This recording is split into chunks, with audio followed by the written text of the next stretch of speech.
امروز میخوایم در مورد واکسن گارداسیل با هم صحبت کنیم، پس با من همراه باشید. HPV یا هیومن پاپیلوما ویروس شایع ترین عفونت منتقله جنسیه که از راه تماس پوست با پوست منتقل میشه. این ویروس علاوه بر ناحیه تناسلی میتونه اطراف مقعد، دهان، حلق و گلو رو هم درگیر کنه. برای جلوگیری از ابتلا به HPV باید واکسن گارداسیل تزریق بشه که از سن 11 تا 45 سال قابل تزریقه، اما بهترین زمان تزریقش قبل از اولین رابطه جنسی هست.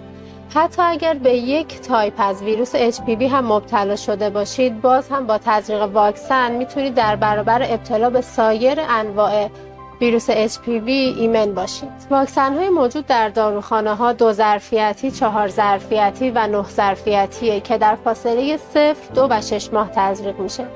بزرگسالان 3 دوز و افراد زیر